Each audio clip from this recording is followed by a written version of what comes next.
What exactly is a vulnerability? We talked about process of gaining access and making target execute our commands, but let us explain what happens once we exploit a vulnerability.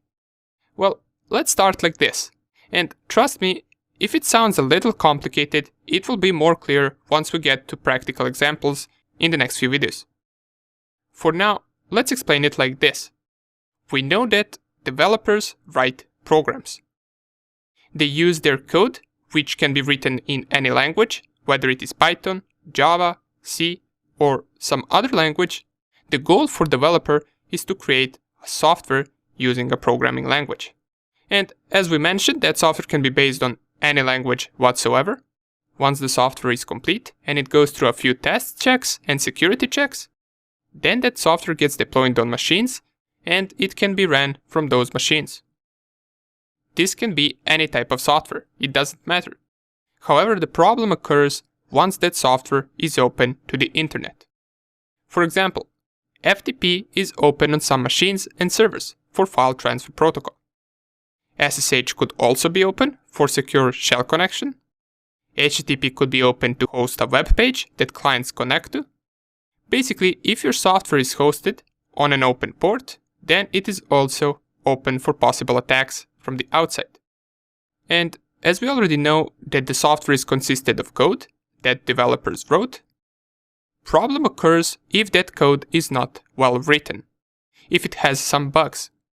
Now, it doesn't necessarily mean that if there is a bug, that we can exploit the target, but sometimes those bugs can be critical, and the attacker could use that bug to make software act in a way that it is not intended to. That's called exploitable vulnerability. Usually once exploited, we drop a payload or a shell back, so we can control that machine and do what we want with it. Once a bug or vulnerability is discovered, it gets that name that we've seen for vulnerabilities in Nessus that starts with CVE, and then the year of when the vulnerability first occurred. A vulnerability that exists and has not been patched yet by the vendors is called 0 day. Usually as soon as critical 0 day is discovered, it gets patched almost immediately, but you will see examples of 0 days that were used for months before anyone found out about them. The most known recent one was in 2017, when the WannaCry ransomware occurred and infected a bunch of hospitals and police stations. It was based on an exploit called Eternal Blue, which was created and used by NSA.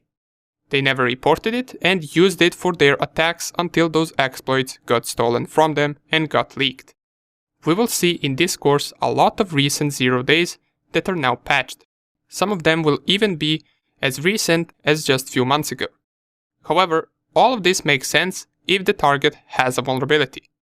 But remember, vulnerabilities don't always have to be of technical nature. Imagine a company with a bunch of networks, servers and machines, fully secured and also protected by the best firewall. No security holes, no vulnerabilities.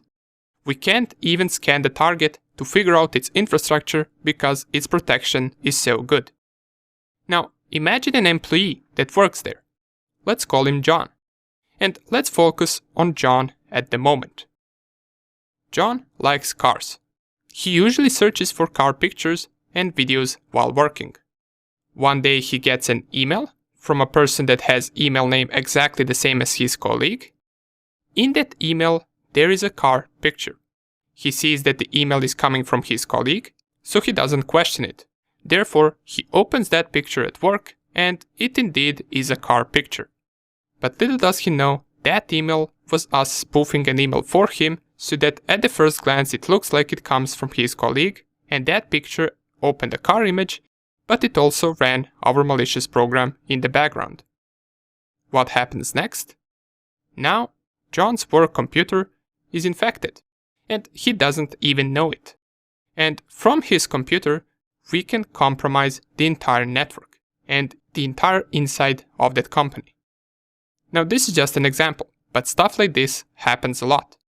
Matter of fact, most of the hacking that happens that you read about happens this way, and not by someone finding a 0 day vulnerability on a fully secured company. Remember, people are always the weakest spot, So if you can hack something through them, why would you bother trying to discover a technical vulnerability that might not even be there? In the next video, we're only left to talk briefly about shells and different types of shells that we want to drop once exploiting the target. After that, we are ready to get our hands dirty and start gaining access to our target machine. See you in the next video.